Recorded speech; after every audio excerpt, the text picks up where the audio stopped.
السلام علیکم لسنرز، آئیے ایم راحت کے اس پراسرار اور دلچسپ ناول جادوگر کی 15ویں قسط سنتے ہیں۔ یہ غالباً کارروائی کے 10ویں دن کی بات ہے۔ میں دریائے سین کے کنارے کھڑا کشتیوں کو دیکھ رہا تھا کہ دفعتاً ہی مجھے ایک چیخ سنائی تھی اور میری نگاہیں سامنے کی سمت اٹھ گئیں۔ 12-13 سالہ لڑکا تھا جو دریائے سین کے کنارے پانی میں ڈوری لٹکائے بیٹھا تھا اور جسے غالباً کسی بڑی مچھلی نے ایک جھٹکا دے کر اسے پانی میں کھینچ لیا تھا۔ وہ لڑکا اب مدد کے لیے چیخ رہا تھا۔ قریبی چونکہ میں موجود تھا، میں نے بوکھلائی ہوئی نگاہوں سے ادھر ادھر دیکھا کہ شاید کوئی اس کی مدد کے لیے دوڑے، لیکن آس پاس کوئی بھی نہیں تھا۔ چنانچہ مجبوراً مجھے جوتے اتار کر پانی میں کودنا پڑا۔ لڑکا تیرنا نہیں جانتا تھا۔ میں اسے کھینچ کر کنارے پر لے آیا۔ اس کا چہرہ خوف سے پیلا پڑ چکا تھا۔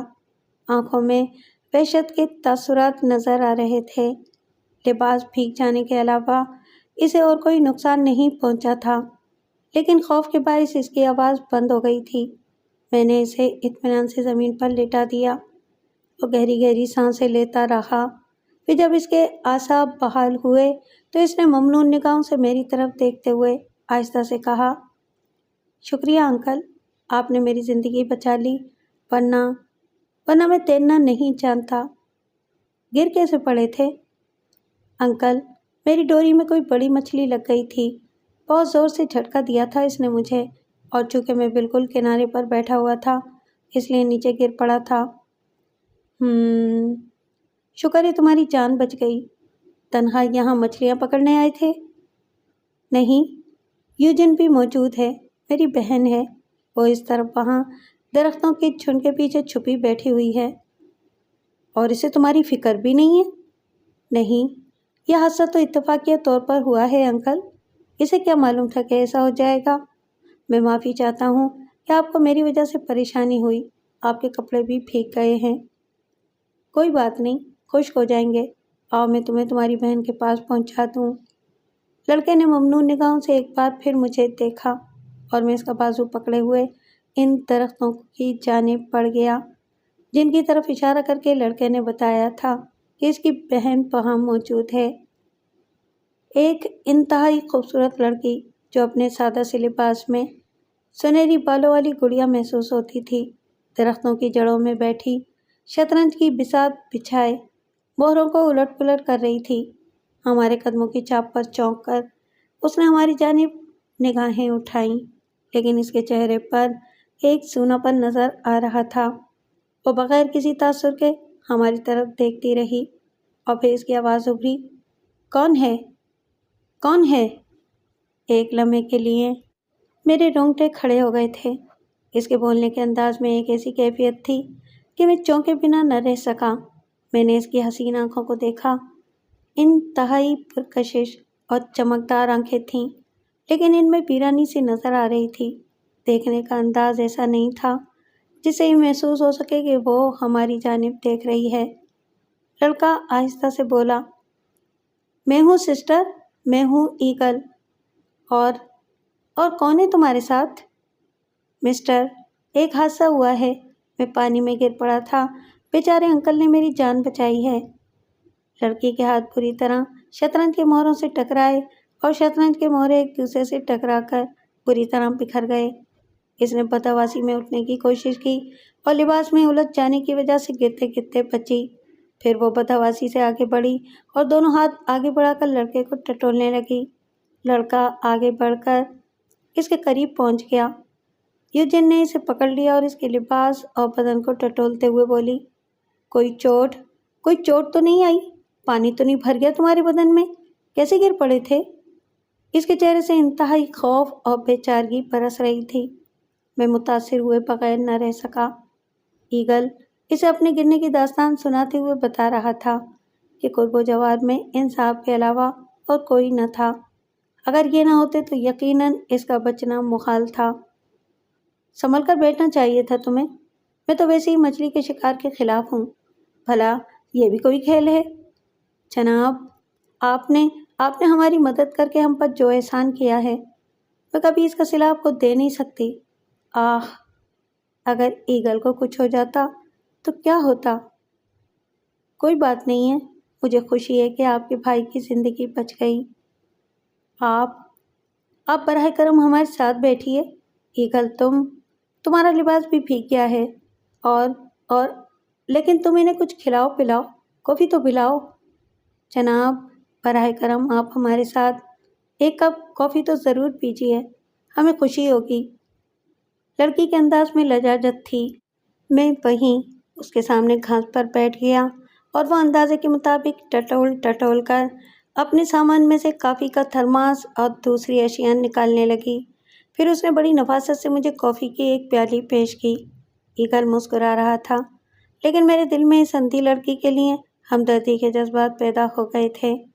اس نے اپنے اور پھر ایگل کے لیے بھی کافی نکالی اور پھر اس کے چھوٹے چھوٹے گھونٹ لیتے ہوئے بولی، میں ہمیشہ کی اندھی نہیں ہوں جناب، بیمار ہوئی تھی، بینائی جاتی رہی۔ میں کوشش کرتی ہوں کہ اپنی حسیات سے کام لے کر آنکھوں کی کمی دور کر لوں، لیکن میں کامیاب نہیں ہو پاتی۔ اوہ، معاف کیجیے گا، میں کیا فضول باتیں لے کر بیٹھ گئی۔ میں معذرت خواہ ہوں۔ آپ جناب، کیا ہم آپ کے نام سے بھی واقف نہیں ہو سکتے؟ میرا دل نہ جانے کیوں اس لڑکی کے لیے کٹنے لگا تھا۔ کافی حسین اور نوجوان تھی۔ اس عمر میں آنکھوں کا کھو جانا ہی بڑی غمناک کیفیت کا حامل تھا۔ میں نے آہستہ سے کہا، میرا نام جوزف ہے اور آپ کا تعارف آپ کا یہ چھوٹا بھائی کروا چکا ہے۔ میرا مطلب ہے ایگل، آپ کا نام یوجن ہے نا؟ میں نے سوال کیا۔ اوہ، اتنی جلدی اس نے میرا تعارف بھی کروا دیا آپ سے؟ بہت محبت کرتا ہے یہ مجھ سے، یہ دونوں ہمیشہ کے ساتھی ہیں۔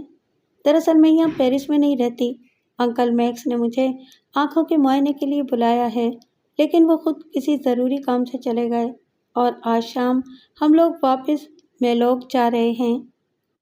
اوہ مسٹر جوزف، آپ نے ایگل کی زندگی بچا کر ہم لوگوں کو دوبارہ زندہ کر دیا ہے۔ اگر آپ نہ ہوتے تو؟ یوجن کی آواز لرز گئی اور میں نے اس کے شانے کو تھپکتے ہوئے کہا، نہیں یوجن، مجھے تو خوشی ہے کہ میں اتفاقیہ طور پر تمہارے کام آ گیا۔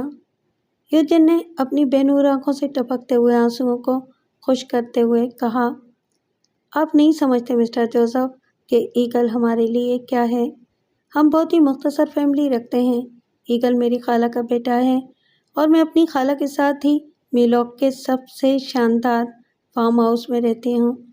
میری خالہ بیوہ ہے اور یہ فیملی ہم 3 افراد پر مشتمل ہے۔ چند ملازم بھی ہیں ہمارے ساتھ جو ہمارے اہل خاندان ہی کی حیثیت رکھتے ہیں۔ بس اگر میری آنکھیں ٹھیک ہو جائیں تو۔ ویسے مسٹر جوزف، اگر آنکھیں کسی بیماری کا شکار ہو جائیں تو کیا ان کی روشنی دوبارہ واپس آ سکتی ہے؟ کیوں نہیں مس یوجن، ایسی آنکھوں کا علاج تو آسانی سے ہو جاتا ہے۔ کاش ایسا ہو جائے مسٹر جوزف۔ کیا آپ میری خالہ سے ملنا پسند کریں گے؟ معاف کیجیے گا، یہ احمقانہ سوال ہے۔ ظاہر ہے آپ کی مصروفیات کچھ اور ہوں گی۔ اتنی سی شناسائی حیثیت ہی کیا رکھتی ہے، مگر میرا دل چاہتا ہے کہ میری بھی کسی سے دوستی ہو، کوئی ان اندھی آنکھوں پر توجہ دیے بغیر مجھ سے دوستی اور ہمدردی کا اظہار کرے۔ یوجن کی آواز میں کچھ ایسی بے بسی اور بے چارگی تھی جو میرے دل کی گہرائیوں کو چھو گئی۔ میں نے اس کے شانے کو تھپکتے ہوئے کہا، ایسی کوئی بات نہیں ہے، آنکھیں اگر ساتھ نہیں دے رہی تو تمہاری شخصیت پر تو کوئی اثر نہیں پڑا۔ پتہ نہیں وہ کیسے لوگ ہوں جو یہ تمام باتیں سوچتے ہیں، میں تو کبھی ایسا نہیں سوچ سکتا۔ میں نے کہا، اس کا چہرہ جیسے روشن ہو گیا ہو۔ اس نے ایگل سے کہا، ایگل، مسٹر جوزف کس قسم کے انسان لگتے ہیں؟ بڑی معصومیت تھی اس سوال میں۔ سسٹر، مسٹر جوزف شاندار شخصیت کے مالک ہیں، بہت اچھی شکل و صورت رکھتے ہیں اور ان کی آنکھوں سے محبت اور ہمدردی ٹپکتی ہے۔ پھر یوجن نے کہا، مسٹر جوزف، کیا آپ اپنی مصروف زندگی میں سے کچھ وقت ہمارے لیے نکال سکتے ہیں؟ آپ یقین کیجئے، میلوک اتنی خوبصورت جگہ ہے کہ آپ نے اس سے پہلے کبھی نہیں دیکھی ہوگی۔ سوری مسٹر جوزف، کیا آپ کبھی میلوک سے گزرے ہیں؟ نہیں یوجن، میں نے کبھی نہیں دیکھا۔ دراصل میں سیاح ہوں اور سیاحت کرتا ہوا یہاں تک آیا ہوں۔ اوہ مائی گاڈ، اگر آپ صحت کی غرض سے فرانس آئے ہیں تو پھر میلوک دیکھے بغیر نہیں جائیے گا۔ آپ کچھ دن ہمارے ساتھ مہمان رہیں۔ میری خالہ کو بھی آپ سے مل کر بہت خوشی ہوگی۔ وہ بچوں کی طرح خوش مزاج اور ہنسمکھ ہیں۔ ٹھیک ہے، اگر تم لوگوں کی یہی خواہش ہے تو میں بھلا کیسے انکار کر سکتا ہوں؟ میں نے ایک فیصلہ کر کے کہا۔ میں نے سوچا تھا کہ پیرس کی اس ہنگامی زندگی اور اپنے دشمنوں سے بچاؤ کے لیے میں یہاں سے نکلنے کا فیصلہ تو کر ہی چکا ہوں۔ کیوں نہ کچھ وقت پیرس سے دور کسی چھوٹے سے پہاڑی قصبے میں گزار لوں۔ ایک سہارا مل رہا تھا، کچھ وقت تفریح میں گزر جائے گا۔ کارکوٹ ڈگلس اور لینا گوئل کی کہانی تو ختم ہو گئی تھی۔ گولڈ ڈسٹ زندہ ہونے سے پہلے مر گیا تھا۔ اب تو اس کے علاوہ کچھ اور نہیں سوچا جا سکتا تھا کہ وہ دونوں اس ہنگامے میں کام آ گئے یا پھر اپنے دشمنوں کے ہتھے چڑھ گئے یا پولیس کی تحویل میں پہنچ گئے، اور میں کسی قیمت پر یہ خطرہ مول نہیں لے سکتا تھا کہ انہیں تلاش کروں۔ بھلا مجھے کیا غرض تھی خواہ کی مصیبتیں پالنے کی؟ ان لوگوں کی خوشیوں کا کوئی ٹھکانہ نہیں تھا۔ ایگل مجھے اس فارم ہاؤس کے بارے میں بتا رہا تھا جس میں اس کے ڈیڈی نے بہت کچھ کیا تھا۔ انکل جوزف، میں نے فارم ہاؤس میں ایک چڑیا گھر بھی بنایا ہے جس میں طرح طرح کے پرندے موجود ہیں۔ ایگل کی ان باتوں سے میں نے اندازہ لگا لیا تھا کہ پہاڑوں کے درمیان گھرا ہوا وہ فارم ہاؤس کیسا ہوگا، اور میرے دل میں یہ خواہش پیدا ہو گئی تھی کہ اس منحوس زندگی سے وقتی نجات حاصل کرنے کے لیے مجھے میلوک ضرور جانا چاہیے۔ چنانچہ میں نے ایگل سے سوال کیا، آج شام جا رہے ہو تم لوگ؟ ہاں انکل جوزف، ہمارا ڈرائیور موجود ہے اور ہمارے پاس ایک خوبصورت گاڑی ہے جس میں جدید ترین چیزیں لگی ہوئی ہیں۔ انکل، اگر آپ سیاح ہیں تو کیا آپ کا قیام کسی ہوٹل میں ہے؟ ہاں، تو بھی ٹھیک ہے، 4:30 بجے ہم لوگ پیرس سے نکل چلیں گے۔ اس سے پہلے آپ اپنا سامان اپنے ہوٹل سے لے لیجیے گا۔ بقیہ وقت میں نے ان لوگوں کے ساتھ گزارا تھا۔ ٹھیک 4:30 بجے ایک دبلے پتلے بدن کا بے وقوف سا صورت والا شخص ڈرائیور کے لباس میں وہاں پہنچ گیا، اور اس نے ان لوگوں سے پوچھا کہ کیا وہ واپسی کے لیے تیار ہیں۔ اس دوران یوجن مجھ سے کافی بے تکلف ہو گئی تھی۔ اس کی معصوم گفتگو اس پرفریب دور سے بہت دور لے جاتی تھی۔ میں ان لوگوں کے ساتھ چل پڑا اور پھر میں نے ہوٹل سے اپنا مختصر سا سامان بھی لے لیا۔ قیمتی الفا رومیو کسی راجہنس کی طرح چکنی اور شفاف سڑک پر پرواز کرنے لگی۔ راستے میں یوجن اور ایگل مجھ سے باتیں کرتے جا رہے تھے۔ ڈرائیور بہت ہی ماہر تھا اور وہ بہت تیزی سے کار چلا رہا تھا۔ بالآخر ہم فارم ہاؤس کی عمارت سے گیٹ سے اندر داخل ہو گئے۔ مناظر بے حد حسین تھے۔ جا بجا پھولوں کے تختے بچھے ہوئے تھے اور ان کے درمیان ترچھی ہوئی گھاس موجود تھی۔ سامنے ہی ایک حسین طرز کی عمارت نظر آ رہی تھی جو لکڑی ہی سے بنائی گئی تھی اور اس کے اوپر سرخ کھپریل بچھائے گئے تھے۔ سامنے ہی ایک وسیع و عریض برآمدہ تھا جس میں پھولوں کی بیلیں لٹک رہی تھیں اور وہ ایسا منظر پیش کر رہی تھیں جیسے جنت ارضی ہو۔ عمارت کے برآمدے سے کچھ فاصلے پر الفا رومیو روک دی گئی اور اس کے بعد ایگل اور یوجن نیچے اتر آئے۔ یوجن نے ہاتھ فضا میں پھیلائے اور پلکیں جھپکاتے ہوئے بولی، مسٹر جوزف، آئیے میں آپ کا تعارف اپنی خالہ سے کرا دوں۔ میں نے اس کے پھیلے ہوئے ہاتھ کو پکڑ لیا اور یوجن برآمدے کی سیڑھیاں طے کرنے لگی۔ ایگل نے کہا، سسٹر، آپ جوزف کو ممی کے پاس لے جائیں، میں ان کا سامان کمرے میں پہنچائے دیتا ہوں۔ اوکے اوکے، تم فکر مت کرو، یوجن نے کہا۔ پھر ہم برآمدے کی سیڑھیاں عبور کر کے اندرونی حصے میں داخل ہو گئے اور پھر ایک چوڑی راہداری سے گزرنے کے بعد یوجن نے ایک کمرے کا دروازہ کھول کر مجھے اندر داخل ہونے کی ہدایت کی۔ میں نے اندر قدم رکھا۔ بہت بڑا گول ہال تھا جس کے آخری سرے پر ایک چوڑی میز پڑی ہوئی تھی اور اس چوڑی میز کے پیچھے کوئی بیٹھا ہوا تھا۔ ہال میں مدھم سی روشنی پھیلی ہوئی تھی جو باہر کی روشنی کی نسبت بہت کم تھی۔ چنانچہ ایک لمحے کے لیے میری آنکھوں کے سامنے کچھ جھائیاں سی ابھریں۔ پھر میں نے شخص کو دیکھا اور چونک پڑا۔ اس کے بدن پر گہرے نیلے رنگ کا سوٹ تھا، چہرہ بالکل دبلا پتلا، کال اندر کو دھسے ہوئے، تھوڑی چوڑی اور گالوں کی ہڈیاں ابھری ہوئی جن کے درمیان چھوٹی چھوٹی آنکھیں بہت عجیب سی لگ رہی تھیں۔ حیرت ناک چیز وہ چھوٹی سی مشین تھی جو اس کے سامنے میز پر نصب تھی اور اس کی نال میری طرف اٹھی ہوئی تھی۔ دوسرے ہی لمحے میرے عقب میں دروازہ بند ہو گیا۔ میں نے حیرت سے پلٹ کر دیکھا۔ یوجن کمرے سے باہر نہیں نکلی تھی، لیکن خالہ جان۔ تبھی اس شخص کی بھاری آواز ابھری جو اس کی شخصیت سے ہم آہنگ نہیں تھی۔ یوجن، کیا تم اس کے لباس کی تلاشی لے چکی ہو؟ نہیں چیف، لیکن کم سے کم اس شخص کے پاس آتشی اسلحہ نہیں ہو سکتا۔ میں اس کا اندازہ لگا چکی ہوں۔ میں نے پلٹ کر حیرت سے ایک بار پھر یوجن کو دیکھا اور دفعتاً مجھے کچھ عجیب سا احساس ہوا۔ اب یوجن کی آنکھوں میں وہ ویرانی نہیں تھی، بلکہ محسوس ہو رہا تھا کہ وہ بخوبی دیکھ رہی ہے۔ اس نے آگے بڑھ کر مجھے دھکا دیتے ہوئے کہا، چلو آگے بڑھو، خبردار حرکت کی تو وقت سے پہلے مارے جاؤ گے۔ میرے حواس معطل ہو گئے تھے۔ کھوپڑی جیسے گردن سے 4 فٹ اوپر بلند ہو گئی تھی۔ تیز ہواؤں کی آوازیں میری سماعت کو مجروح کر رہی تھیں۔ سب کچھ ناقابل یقین سا تھا، لیکن آنکھوں کے سامنے نظر آنے والی حقیقت کو چھٹایا نہیں جا سکتا تھا۔ یوجن کے اشارے پر میں آگے بڑھا اور اس میز کے قریب پہنچ گیا۔ سب مشین گن کی نال میرے ساتھ ساتھ سفر کر رہی تھی اور مجھے اندازہ ہو گیا تھا کہ میری کوئی بھی لغزش مجھے اس جگہ موت کے گھاٹ اتار سکتی ہے۔ میز کے پیچھے بیٹھے ہوئے شخص نے مجھے ایک کرسی پر بیٹھنے کا اشارہ کیا۔ میرے پیروں سے تو جیسے زمین ہی نکل گئی تھی۔ اتنا بڑا ذہنی جھٹکا لگا تھا کہ ناقابل بیان تھا۔ دماغ جھنجھنا کر رہ گیا تھا اور سوچنے سمجھنے کی قوتیں سلب ہو گئی تھیں۔ میں بیٹھ گیا۔ تب اس شخص نے نرم اور پرسکون لہجے میں کہا، کیا نام ہے تمہارا؟ احتشام۔ تعلق؟ ایشیائی ہوں، میں نے جواب دیا۔ لیکن تمہارا چہرہ؟ میں اس سلسلے میں کیا کر سکتا ہوں؟ Make up? نہیں، بالکل نہیں۔ سنو، میرا تم سے تعارف ضروری نہیں ہے، لیکن بس اتنا جان لو کہ میں کبھی الجھنوں میں گرفتار نہیں ہوتا۔ تمہارے بارے میں مجھے کچھ معلومات درکار ہیں۔ سچ بولو۔ اگر جھوٹ بولنے کی کوشش کی تو اس مشین گن کا ایک ہی بسٹ جسم کے اتنے چیتھڑے اڑا دے گا کہ اس کے بعد مزید ضرورت باقی نہیں رہے گی۔ تم نے اپنا جو بھی نام بتایا ہے، میں اسے صحیح طور پر ادا نہیں کر سکتا۔ مجھے صرف اس مائکرو فلم کے بارے میں بتاؤ جو تم نے شون لائل سے حاصل کی ہے۔ کیا مطلب؟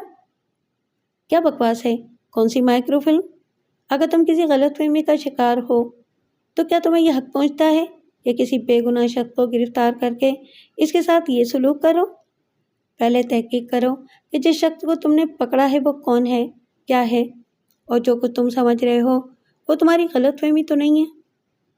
میرے پاس کوئی آتشی ہتھیار نہیں ہے، بلکہ ہتھیار نام کی کوئی چیز سرے سے ہے ہی نہیں، کیونکہ میں ایک امن پسند آدمی ہوں، صرف ایک سیاح جو مختلف ممالک کی سیاحت کرتا ہوا فرانس پہنچا ہے۔ اس لڑکی سے پوچھ سکتے ہو کہ میں نے صرف انسانی ہمدردی کے جذبے کے تحت اس لڑکے کی زندگی بچائی ہے، اور اس کے بعد میرے ساتھ یہ سلوک۔ اگر میں کسی فلم وغیرہ کے بارے میں جانتا ہوتا تو یقیناً تمہیں بتا دیتا۔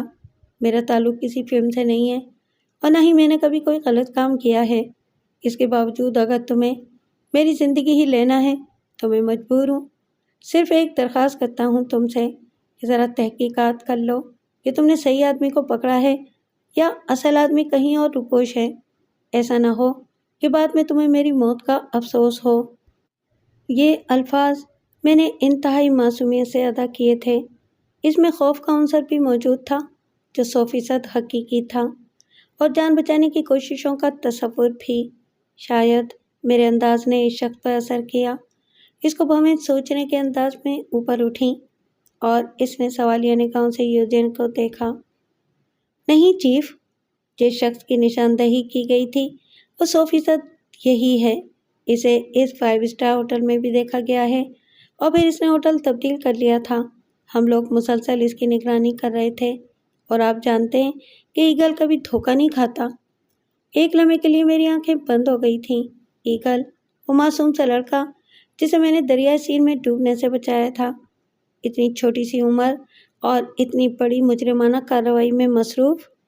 یہ ایک ایسی ناقابل یقین حقیقت تھی جس پر شاید مرتے وقت تک یقین نہ آئے۔ تاہم جو کچھ تھا نگاہوں کے سامنے تھا۔ دبلے پتلے چہرے والے شخص نے مجھ سے پوچھا، کیا یہ حقیقت ہے کہ تم کسی 5 اسٹار ہوٹل میں مقیم تھے اور اس کے بعد؟ ہاں، یہ ایک حقیقت ہے۔ فرانس کے اس خوبصورت ہوٹل میں کچھ وقت گزارنے کی شدید آرزو میرے دل میں تھی، لیکن اس سے زیادہ نہیں جتنا وقت میں نے گزار لیا تھا، کیونکہ میرا بجٹ اس کی اجازت نہیں دیتا تھا۔ چنانچہ اس شاطر لڑکی سے پوچھ لو کہ میں نے کسی کو دھوکہ نہیں دیا اور ایک کم قیمت والے ہوٹل میں منتقل ہو گیا۔ پتہ نہیں ان بے وقوفوں کو مجھ پر شبہ کیسے ہو گیا اور یہ میری جان کے پیچھے کیوں پڑ گئے۔ دبلے پتلے چہرے والے شخص نے الجھی ہوئی نگاہوں سے یوجین کو دیکھا اور یوجین کہنے لگی، چیف، شون لائل کی رہائش گاہ پر موجود شخص کے بارے میں جو لیا پتہ چلا تھا وہ مکمل طور پر اس شخص سے ملتا ہے، باقی معاملات میری سمجھ سے باہر ہیں۔ تاہم میں اس شخص کی اس درخواست پر غور کروں گا کہ اگر یہ اصل شخص نہیں ہے تو پھر کون ہے؟ ہاں مسٹر، اگر یہ ثابت ہو جائے کہ میں ہی آپ کا مجرم ہوں تو آپ میرے جسم کو اتنے ٹکڑوں میں تقسیم کریں کہ کوئی انہیں گننے کی ہمت بھی نہ کرے۔ آؤ میرے ساتھ، باہر آؤ۔ یہ کہہ کر وہ کرسی سے اٹھ گیا اور میں لرزتے قدموں سے اس کے ساتھ باہر نکل آیا۔ یوجین باہر نکلنے کے بعد ایک سمت مڑ گئی تھی۔ وہ شخص آہستہ آہستہ چلتا ہوا راہداری کے کسی دوسرے حصے میں مڑ گیا۔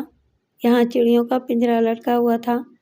اس نے ایک مار کر میری طرف بڑھاتے ہوئے کہا، اسے پکڑو۔ اس کے بعد پنجرے سے ایک چڑیا نکال لی اور اس کے پر پھیلاتا ہوا بولا، اس پر اپنے دستخط کرو۔ میں سمجھا نہیں۔ ان پروں پر اپنے دستخط کرو، اس نے کہا، اور میں نے اس کی اس عجیب و غریب خواہش پر عمل کیا۔ تب اس نے وہیں کھڑے کھڑے کسی کو آواز دی اور ایک پستہ کامہ شخص ہاتھ میں رائفل پکڑے وہاں پہنچ گیا۔ اس چڑیا کا رنگ نوٹ کر لو، پرواز کی 10 منٹ بعد اسے ہلاک کرنا ہے۔ اس نے ہاتھ میں دبی ہوئی چڑیا اس شخص کے سامنے کر دی اور اس نے چڑیا کو بغور دیکھا، پھر گردن ہلا دی۔ دبلے پتلے چہرے والے شخص نے چڑیا کو فضا میں اڑا دیا اور وہ بک رفتاری سے نگاہوں سے اوجھل ہو گئی۔ یہ احمقانہ کوشش میری سمجھ میں نہیں آئی تھی۔ تب اس شخص نے کہا، آؤ میں تمہیں تمہاری رہائش گاہ دکھا دوں۔ وہ مجھے ساتھ لیے چل پڑا۔ فارم ہاؤس کی عمارت کے عقبی حصے میں چھوٹے چھوٹے کیبن بنے ہوئے تھے جو ایک کمرے اور باتھ روم پر مشتمل تھے۔ سامنے ہی چھوٹا سا برآمدہ بھی تھا۔ کیبنوں کی تعداد 4 تھی اور یہ فارم ہاؤس کے سامنے کے رخ سے نظر نہیں آتے تھے۔ اس نے ایک کیبن مجھے دکھاتے ہوئے کہا، یہ تمہاری عارضی رہائش گاہ ہے جہاں تم اس وقت تک رہو گے جب تک کہ تمہارے بارے میں تصدیق نہ ہو جائے۔ ویسے اگر تم اپنی شخصیت کو چھپا رہے ہو تو یہ بات میرے لیے تعجب خیز ہے، کیونکہ جن لوگوں نے تمہارے بارے میں تحقیقات کی ہیں وہ معمولی لوگ نہیں ہیں۔ اس بات کو ذہن نشین کر لینا کہ اگر تمہارا بیان جھوٹا ہوا تو تمہاری نسلوں کا نام و نشان بھی نہیں ملے گا۔ ٹھیک ہے جناب، لیکن ایک درخواست آپ سے بھی ہے، اگر میں بے قصور نکلوں تو میرے خون سے ہاتھ رکھنے کی کوشش نہ کریں۔ دبلے پتلے آدمی کے ہونٹوں پر مسکراہٹ پھیل گئی۔ اس نے میری بات کا کوئی بھی جواب نہیں دیا تھا۔ وہ مجھے اس فارم ہاؤس کے اطراف کے بارے میں بتانے لگا اور میں نے اسے میلوک کے بارے میں پوچھا۔ تب اس کے حلق سے کہا نکل گیا، پورے پیرس میں میلوک نام کا کوئی قصبہ نہیں ہے۔ یہ فارم ہاؤس ایک الگ تھلگ جگہ پر واقع ہے۔ میلوک کے بارے میں اگر تم چھان بین کرتے تو شاید پیرس میں کوئی بھی شخص تمہیں اس کی نشاندہی نہیں کر سکتا تھا۔ میں نے خشک ہونٹوں پر زبان پھیری اور دل میں اپنے آپ کو وہ تمام گالیاں دے ڈالیں جو مجھے یاد آ سکتی تھیں۔ وہ شخص مجھے فارم ہاؤس کے اطراف کے بارے میں بتاتا رہا۔ 15 منٹ گزر گئے۔ 16ویں منٹ پر وہی پستہ کامہ شخص آتا ہوا نظر آیا اور چند لمحات کے بعد وہ قریب پہنچ گیا۔ وہی چڑیا اس کے ہاتھ میں دبی ہوئی تھی، لیکن اب اس کی گردن سے خون بہہ رہا تھا اور اس کے دماغ کی چیتھڑے اڑ گئے تھے۔ اس نے مردہ چڑیا دبلے پتلے آدمی کے ہاتھ میں تھما دی اور دبلے پتلے شخص نے اس کے پر پھیلائے۔ میرے دستخط خون آلود نہیں ہوئے تھے۔ وہ سفاک لہجے میں بولا، بتانا یہ مقصود تھا کہ اس علاقے سے آسمان پر پرواز کرنے والی ایک ننھی سی چڑیا بھی باہر نہیں نکل سکتی۔ تم پر کوئی پابندی نہیں ہوگی، لیکن فرار کی کوشش کا یہی نتیجہ ہو سکتا ہے۔ وہ برق رفتاری سے مڑا اور واپس چلا گیا۔ میں ہکا بکا رہ گیا تھا۔ یہ شوب تھا واقعی بے حد خطرناک تھا۔ ایک ننھی سی چڑیا جسے میری نگاہوں کے سامنے آسمان کی وسعتوں میں چھوڑ دیا گیا تھا، ان لوگوں کی نگاہوں سے نہیں بچ سکی تھی۔ اس کے بعد اس شخص کا یہ دعویٰ کہ یہاں سے کوئی پرندہ بھی باہر نہیں نکل سکتا، اس محاورے کی تصدیق ہو گئی تھی۔ میں دیر تک کھڑا ویران نگاہوں سے سامنے پھیلی ہوئی پہاڑیوں کو دیکھتا رہا اور پھر اس کیبن کا دروازہ کھول کر اندر داخل ہو گیا جو اس نے میرے لیے یعنی میری رہائش کے لیے مخصوص کیا تھا۔ اگر نارمل حالات ہوتے تو یہ رہائش گاہ اور ماحول میرے لیے بے حد سکون بخش ہوتا، لیکن حالات نارمل ہو ہی کیسے سکتے تھے؟ میری تقدیر بھلا مجھے چین لینے دے سکتی تھی؟ وہ کمبخت اندھی لڑکی جس کے منہ سے دودھ کی بو آتی تھی اور جس کی معصوم باتوں کو سن کر میں نے سوچا تھا کہ وہ پرفریب نہیں ہے، اس نے نہایت کامیابی سے مجھے کھدا بنا دیا تھا، اور تو اور وہ لڑکا جس کی عمر ابھی کچھ نہیں تھی۔ میں نے کیبن کے ایک کھڑکی کے پاس بیٹھ کر ایک گہری سانس لی۔ ایگل نے در حقیقت چالاکی سے اپنے آپ کو دریائے سین میں گرا دیا تھا اور فطری طور پر مجھے اس کی مدد کرنا چاہیے تھی۔ کتنی آسانی سے ان دونوں نے مجھے پھانس لیا، اور مجھ احمق کو دیکھو کہ آدھی زندگی ان خطرناک حالات میں گزارنے کے باوجود عقل سے کام نہ لیا اور 2 معصوم بچوں کے ساتھ ان کے گھر چلا آیا۔ اس سے زیادہ حماقت کسی نے نہیں کی ہوگی، تاہم اب یہ سوچنا بیکار تھا کہ آگے کیا ہوگا۔ اگر کسی نے ان کی رہنمائی مجھ تک کی تو بلا وجہ تو نہیں کی ہوگی۔ خیالات کی اسی ادھڑ پن میں دن گزر گیا اور آسمان کی وسعتوں پر تاریکیوں کا راج ہو گیا۔ ملازموں نے مجھے کھانے پینے کی اشیاء فراہم کر دی تھیں۔ رات کو تقریباً 3:30 بجے تک نیند نہیں آئی۔ 2-3 بار کیبن سے باہر نکلا اور اس چڑیا کا حشر یاد آ گیا جو 15 منٹ کے بعد شکار ہو کر واپس آ گئی تھی۔ چنانچہ بھاگنے کا تصور ہی بے حد خطرناک تھا۔ دوسری صبح ناشتہ کرنے کے بعد میں کیبن سے نکل آیا۔ آس پاس کوئی موجود نہیں تھا۔ نہ جانے کیوں میرے ذہن میں اس دوسرے کیبن کا خیال آیا جو میرے کیبن کے قریب تھا۔ کیا اس کیبن میں بھی کوئی اور رہتا ہے؟ میں نے سوچا اور کیبن کی جانب چل پڑا۔ دروازے سے باہر کھڑے ہو کر میں نے آواز لگائی، اندر کوئی ہے؟ لیکن کوئی جواب نہیں ملا۔ میں نے ایک بار پھر یہ الفاظ دہرائے اور دفعتانی مجھے دھپ دھپ کی آوازیں سنائی تھیں۔ میں ان آوازوں پر غور کرنے لگا اور پھر مجھے اندازہ ہو گیا کہ کوئی اندر اپنی موجودگی کا اعلان کر رہا ہے۔ ایک لمحے کے لیے میرے بدن میں سنسنی سی دوڑ گئی۔ اپنی موجودگی کے بارے میں بتانے کا یہ انداز ظاہر کرتا تھا کہ اندر جو کوئی بھی ہے زبان سے کچھ نہیں کہہ سکتا۔ دوسرے لمحے میں کیبن کا دروازہ کھول کر اندر داخل ہو گیا۔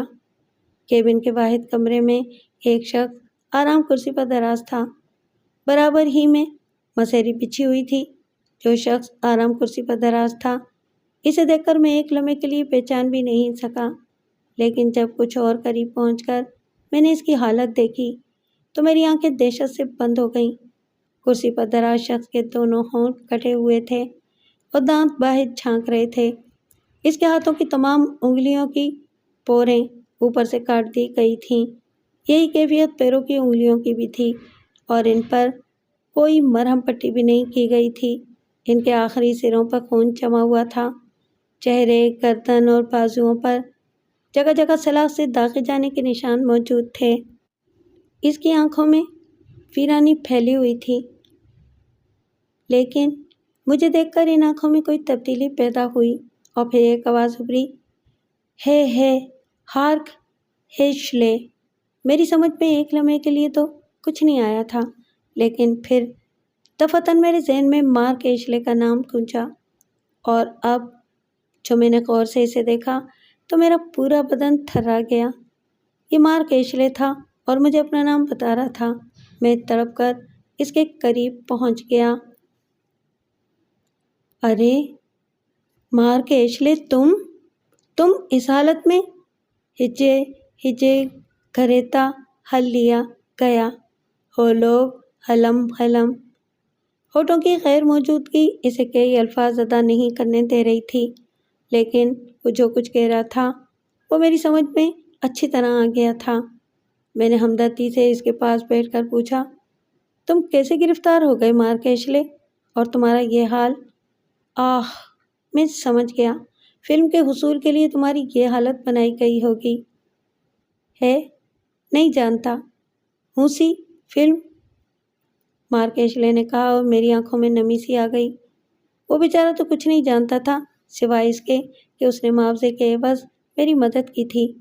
اس کے ساتھ یہ سلوک، میرے بدن میں چنگاریاں سی دوڑنے لگیں اور میں نے قرائے ہوئے لہجے میں کہا، مارک ایشلے، تمہارے ساتھ جو کچھ ہوا ہے مجھے اس کا بے حد دکھ ہے، لیکن مجھے اس کی امید نہیں تھی کہ ایسا ہوگا۔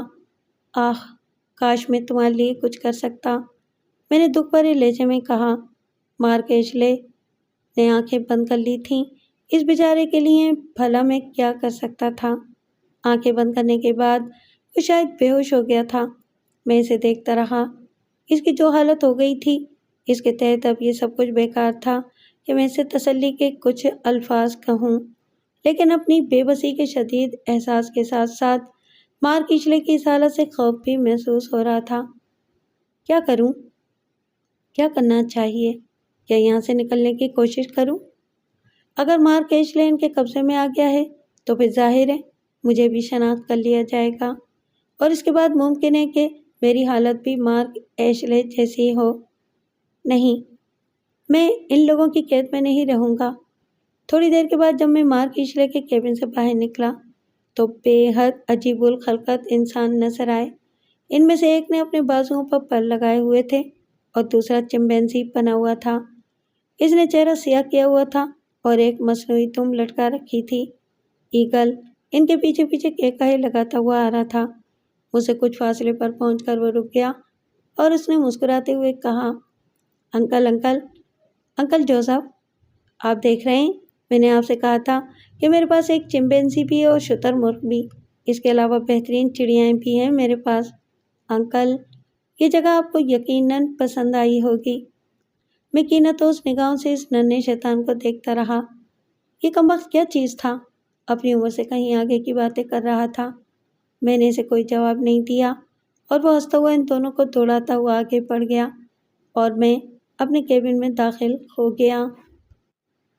دن کے تقریباً 10:30 بجے 2 افراد میری کیبن میں پہنچے اور مجھے ساتھ لے کر فارم ہاؤس کی عمارت میں داخل ہو گئے۔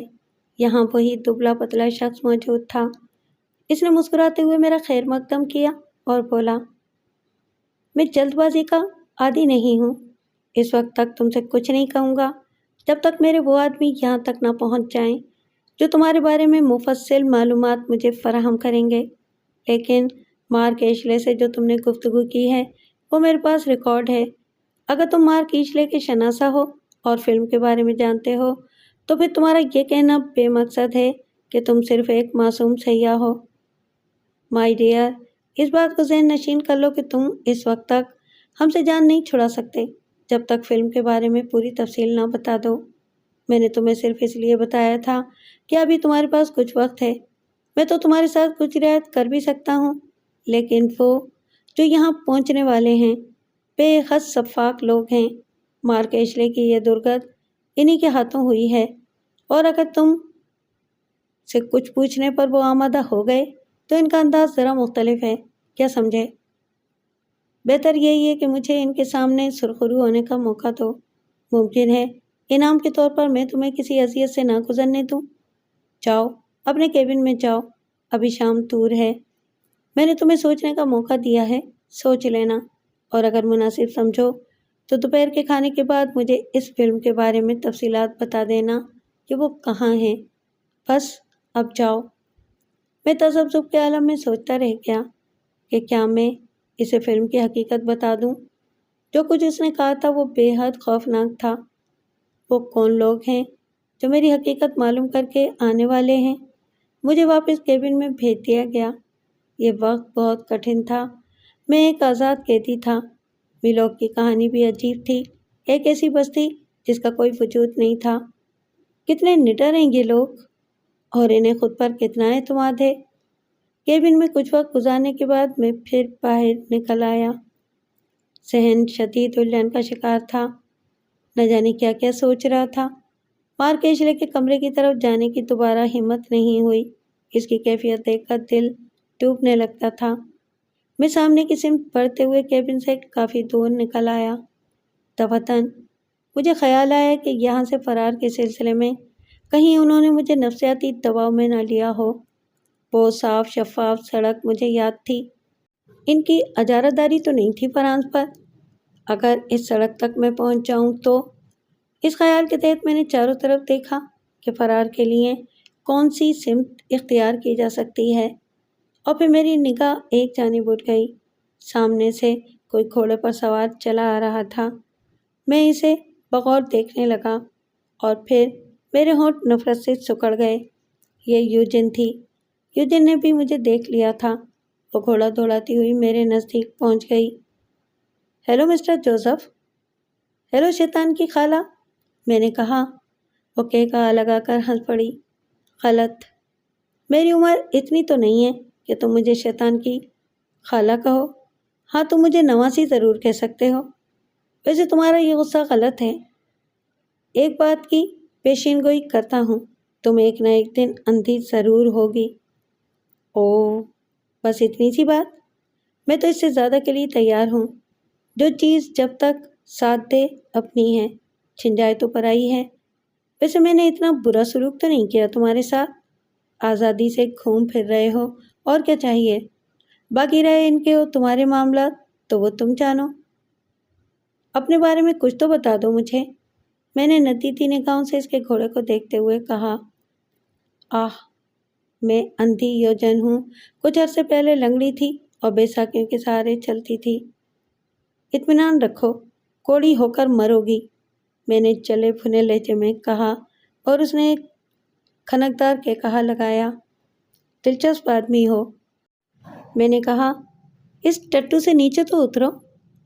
اس طرح بیٹھی ہوئی ہو اس پر جیسے کسی اعلیٰ نسل کے گھوڑے پر سواری کر رہی ہو، میں نے طنزیہ کہا۔ ٹٹو؟ گھوڑوں کی شکل بھی دیکھی ہے کبھی؟ یہ گولڈ رشیا ہے، خالص گولڈ رشیا، اور اس کی قیمت $1,00,000 ہے۔ میں اسے گھوڑوں کو ٹٹو سے زیادہ اہمیت نہیں دیتا۔ اس کی پشت کو چھو لو تو میں تمہیں یہ انعام دوں گی۔ ارے بس جاؤ، لڑکیوں کی بات بھی کبھی غور سے سنی جا سکتی ہے، میں نے اسے چڑھاتے ہوئے کہا۔ وہ گھوڑے کی پشت سے نیچے اتر آئی۔ اس نے اچانک ہی اپنے لباس میں ہاتھ ڈال کر پستول نکال لیا تھا۔ چلو اس گھوڑے پر سواری کرو، اس کی غراتی ہوئی آواز ابھری، اور میں تمسخرانہ نگاہوں سے اسے دیکھنے لگا۔ بس چڑھ گئیں؟ میں کہتی ہوں کہ اس گھوڑے پر سواری کرو، ورنہ میں تمہیں گولی مار دوں گی۔ یوجن کی آواز میں صفا کی پیدا ہو گئی تھی۔ اس نے پستول کے ٹرائگر پر انگلی رکھ لی، اور مجھے اندازہ ہو گیا کہ وہ جو کچھ کہہ رہی ہے اس پر عمل بھی کر ڈالے گی۔ میں نے اپنی اسکیم کامیاب ہوتے ہوئے محسوس کی تھی، لیکن اس کے ہاتھ میں پستول تھا۔ اگر میں گھوڑے کی سواری میں کامیاب ہو جاتا اور اس کی پشت پر بیٹھ کر بھاگنے کی کوشش کرتا تو وہ گولی بھی چلا سکتی تھی۔ چنانچہ میں ایک گہری سانس لے کر گھوڑے کی جانب متوجہ ہو گیا۔ ہرچند کہ مجھے گھڑ سواری میں کمال حاصل نہیں تھا، لیکن اس وقت کمال دکھانا تھا۔ چنانچہ میں لگامیں پکڑ کر آہستہ آہستہ چلنے لگا۔ یوجن پستول سنبھالے مجھے دیکھ رہی تھی۔ گھوڑے کو ٹہلاتا ہوا میں یوجن کے نزدیک پہنچا، اور پھر نہایت پھرتی اور مہارت سے میں نے اس کی کلائی پر ہاتھ مارا، اور ایک ہلکی سی چیخ اس کے منہ سے نکل گئی۔ پستول ہاتھ سے چھوٹ کر نیچے گرا، لیکن میں تیار تھا۔ میں نے پستول کو زمین پر گرنے نہیں دیا تھا، اور درمیان ہی میں لپک لیا تھا۔ پھر نہایت پھرتی سے میں نے چھلانگ لگائی اور گھوڑے کی پشت پر بیٹھ گیا۔ گھوڑا واقعی بے حد ٹیڑھا تھا۔ اسے سنبھالنے میں خاصی دقت پیش آئی، لیکن میں جلد ہی اپنی کوشش میں کامیاب ہو گیا، اور اس کے بعد میں نے اسے ایک سیٹ میں ڈال کر چھوڑ دیا۔ بس ایک نگاہ یوجن کی جانب دیکھا تھا، جو پھٹی پھٹی نگاہوں سے میری جانب دیکھ رہی تھی اور شاید صورتحال کو سمجھنے کی کوشش کر رہی تھی۔ پھر ایک تیز سریلی چیخ میرے کانوں سے ٹکرائی۔ غالباً اسے موجودہ صورتحال کا اندازہ ہو گیا، اور اس کے بعد خاموشی تھی۔ یہ ایک اندھی چال تھی جو میں نے کھیلی تھی، اور اب صرف انتظار تھا تو اس بات کا، اب مجھے زندگی کی بادشاہت ملتی ہے یا موت کی۔ لیکن اس تصور کے ساتھ ہی مجھے ہنسی آ جاتی تھی۔ ہر موقع پر یہی تو سوچا تھا، لیکن آج بھی زندہ تھا، اور وہ جو میری زندگی کے در پہ تھے، اپنی ناکامیوں سمیت قبر کی گہرائیوں میں جا سوئے تھے یا پھر اپنا منہ پیٹ رہے تھے۔ گھوڑا پوری طرح میرے قابو میں تھا، اور میں گہری نگاہوں سے ماحول کا جائزہ لیتا ہوا آگے بڑھتا رہا، لیکن ساتھ ہی یہ اندازہ لگانے کی بھی کوشش کر رہا تھا کہ یہ صحیح سمت ہے بھی یا نہیں۔ وہ ذیلی سڑک ابھی تک نظر نہیں آئی تھی، پھر دفتن ہی گولی چلنے کی تیز آواز سے پورا ماحول گونج اٹھا۔ گولی ایک بلند چٹان سے ٹکرائی تھی۔ دھماکے کی صدائے باز گشت نے پہاڑیوں کے دامن میں طاری سکوت کو دھرم بھرم کر دیا تھا، اور اب بے شمار پرندوں کی آوازیں فضا میں سنائی دے رہی تھیں۔ ایک فائر کے بعد خاموشی چھا گئی تھی۔ میں گھوڑے کی لگامیں پکڑ کر کھڑا ہو گیا اور چاروں سمت دیکھنے لگا، لیکن آس پاس کوئی نظر نہیں آ رہا تھا۔ میں نے گھوڑے کو چند قدم اور آگے بڑھایا تو ایک بار پھر فائر ہوا، اور اس بار گھوڑے کی ٹانگوں کو نشانہ بنایا گیا تھا۔ گھوڑا ہنہنا کر ریلیف ہو گیا، اور میں اس کی پشت پر جمع نہ رہ سکا۔ نیچے گرا تو گھوڑے نے دو لتیاں جھاڑتے ہوئے ایک طرف چھلانگ لگا دی۔ اب میں ان لوگوں کو دیکھ چکا تھا جن کے جسموں پر شکاریوں جیسے چست لباس تھے اور ان کے ہاتھوں میں رائفلیں تھیں۔ دوسرے ہی لمحے میں نے اپنی جگہ چھوڑ دی، اور اچھا ہی کیا، کیونکہ تیسرا فائر عین اسی جگہ ہوا تھا جہاں میں چند لمحات پہلے موجود تھا۔ میں سنبھلا اور ایک سمت اختیار کر کے پوری قوت سے دوڑ پڑا۔ میں نے اپنے پیچھے دو آدمیوں کو دوڑتے ہوئے دیکھا تھا۔ سامنے سے ہی ایک بلند چٹان نظر آ رہی تھی، اور میں یہ سوچ رہا تھا کہ اگر اس چٹان کے عقب میں پہنچ جاؤں تو ان لوگوں کی گولیوں سے محفوظ رہ سکتا ہوں۔ میں کسی خطرے کی پرواہ کیے بغیر چھوٹے چھوٹے پتھروں کو پھلانگتا ہوا چٹان کی جانب دوڑنے لگا، اور مجھے احساس ہوا کہ میرا تعاقب کرنے والے بھی بڑی بے جگری سے میرے پیچھے پیچھے چلے آ رہے تھے۔ اب اس کے علاوہ کوئی چارہ نہیں تھا کہ ان لوگوں کو روکنے کی کوشش کروں۔ ممکن ہے کہ انہیں یہ اندازہ نہ ہو کہ میرے پاس بھی ہتھیار تھا۔ باقاعدہ نشانہ تو نہیں لے سکتا تھا، لیکن پلٹ کر فائر کر دیا، اور اس کا نتیجہ خاطر خواہ نکلا۔ دوڑنے والوں میں سے ایک چیخ سنائی دی تھی، لیکن اس کے ساتھ ساتھ میری بھی شامت آ گئی۔ رخ تبدیل کیا ہی تھا کہ ایک پتھر سے اس بری طرح ٹکرایا کہ پیشانی پھٹ گئی اور چکر سا آ گیا، لیکن اس وقت تکلیف کو محسوس کرنا ممکن نہیں تھا۔ چنانچہ میں پھر دوڑنے لگا۔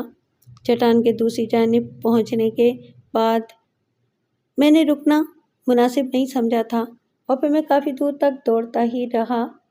میرا داہنا رخسار خون سے تر ہو گیا تھا، اور ہوا لگنے کی وجہ سے زخم میں کافی تکلیف ہو رہی تھی، لیکن اس وقت ان ساری باتوں کو محسوس کرنا حماقت کی بات تھی۔ میرے ذہن میں مسلسل وہ چڑیا اڑ رہی تھی جس کے پروں پر میں نے اپنے دستخط کیے تھے۔ کافی دیر تک میں دوڑتا رہا۔ اب یہ تو اندازہ نہیں ہو رہا تھا کہ کتنا سفر طے کر چکا ہوں اور کس سمت میں ہوں، نہ جانے کتنی دور نکل آیا ہوں۔ اور پھر لکڑی کی ایک اور عمارت نظر آئی۔ میں ایک لمحے کے لیے ٹھڑکا۔ یہ عمارت دشمنوں کی بھی ہو سکتی ہے، یا پھر ممکن ہے کہ خالی پڑی ہو۔ نہ جانے کیا سوچ کر میں عمارت کے عقبی حصے سے اندر داخل ہو گیا۔ لکڑی کے بڑے بڑے شہتیروں سے وہ عمارت بنائی گئی تھی۔ اندر داخل ہونے کا ایک ہی دروازہ تھا۔ راستے میں ایک چھوٹا سا کمرہ بنا ہوا تھا جس میں مرغیوں کی آوازیں آ رہی تھیں۔ ان آوازوں کو محسوس کرنے کے بعد یہ اندازہ ہو گیا کہ یہ عمارت خالی نہیں ہے۔ میں آہستہ آہستہ کمرے کے نزدیک پہنچا۔ دروازہ بند نہیں تھا، اور اس کے دوسری جانب ایک بہت بڑا کمرہ تھا، لیکن یہاں تاریکی پھیلی ہوئی تھی۔ نیم تاریک ماحول میں نے اس کمرے کا جائزہ لیا، اور اسی وقت ایک خوفزدہ سی آواز ابھری، میرا کوئی قصور نہیں، یقین کرو میرا کوئی قصور نہیں ہے، یقین کرو میرا کوئی قصور نہیں ہے۔ اچانک ہی اس آواز کو سن کر میں بری طرح اچھل پڑا تھا۔ میں نے آنکھیں پھاڑ پھاڑ کر اس ماحول کا جائزہ لیا۔ تب میں نے ایک سمت پڑی ہوئی اس لڑکی کو دیکھا جس کے ہاتھ پاؤں بندھے ہوئے تھے۔ میں پریشان نگاہوں سے اسے دیکھنے لگا۔ لڑکی کی آنکھیں شاید تاریکی کے عادی تھیں، اور وہ مجھے بخوبی دیکھ رہی تھی۔ پھر جب میں بھی کچھ دیکھنے کے قابل ہوا تو سر کو جھٹکتا ہوا اس کے قریب پہنچ گیا۔ وہ میرے ہاتھ میں دبے ہوئے پستول سے خوفزدہ تھی۔ اس نے سہمے ہوئے لہجے میں کہا، بھلا مجھے اس کے بارے میں کیا معلوم ہو سکتا ہے؟ میں تو تم یہاں کیا کر رہی ہو؟ میں نے بھاری لہجے میں پوچھا۔ دیکھتے نہیں ہو، بندھی پڑی ہوں۔ بھلا اگر کوئی اس طرف آتا تو میں اسے کیا نقصان پہنچا سکتی تھی؟ تم خود سوچو، میرے پپا بوڑھے آدمی ہیں اور ہم دونوں یہاں امن کی زندگی گزار رہے ہیں۔ مجھے کیا پڑی تھی کہ میں کسی کو نقصان پہنچاتی؟ اور اگر آنے والا کوئی مظلوم شخصیت کا مالک ہوتا تو ہم تو اس کی مدد کرتے، نہ کہ اسے کسی کے حوالے کر دیتے۔ تم خود ہی بتاؤ۔ ایک منٹ، میں نے کہا، اور پستول ایک سمت رکھ کر میں نے لڑکی کے ہاتھ پاؤں کھول دیے۔ بھدی سی شکل کی نوجوان لڑکی تھی۔ وہ اپنی کلائیوں کو مسلنے لگی۔ اس کے چہرے پر خوف کے آثار منجمد تھے۔ میں نے اسے سہارا دے کر کھڑا کیا اور بولا، اس عمارت میں اور کون کون ہے؟ اب تو کوئی بھی نہیں۔ پپا کو بھی تم نے باندھ کر دوسرے کمرے میں ڈال دیا ہے، ورنہ وہ میرے کمرے میں ضرور آتے۔ یہ تو بتاؤ، تم نے انہیں مار تو نہیں ڈالا؟ وہ میں نہیں ہوں جو تم سمجھ رہی ہو۔ میں تو پہلی بار اس عمارت میں داخل ہوا ہوں۔ کیا؟ لڑکی اچانک اچھل پڑی۔ ہاں، میں اپنے دشمنوں سے بچتا ہوا یہاں تک پہنچا ہوں۔ کیا تم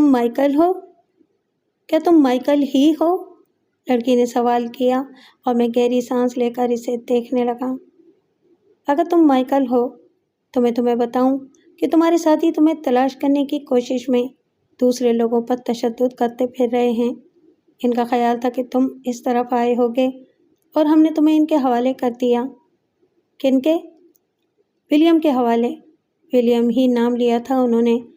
اب ہم کیا جانیں کہ ولیم کون ہے اور وہ یہاں کیا کر رہا ہے، یا اسے کسی مائیکل کی تلاش کیوں ہے؟ ہم جیسے لوگ تو صرف اپنے کام سے کام رکھتے ہیں۔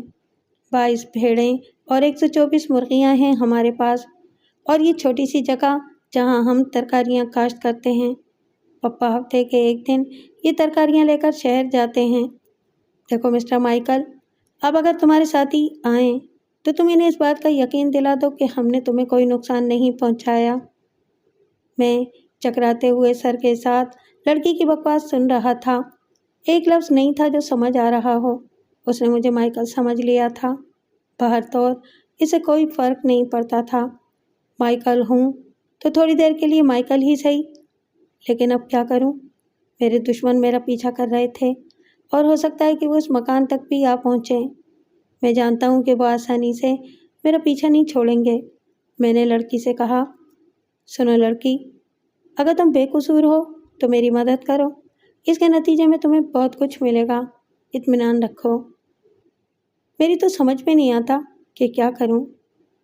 کچھ نہیں، میرے جو ساتھی یہاں آئے تھے اور انہوں نے جو کچھ تم سے میرے بارے میں پوچھا تھا وہ یقیناً دوبارہ اس طرف واپس آئیں گے، لیکن اس وقت میرے دشمن میرے تعاقب میں لگے ہوئے ہیں۔ چنانچہ یہ بھی ہو سکتا ہے کہ وہ تھوڑی دیر میں یہاں آئیں۔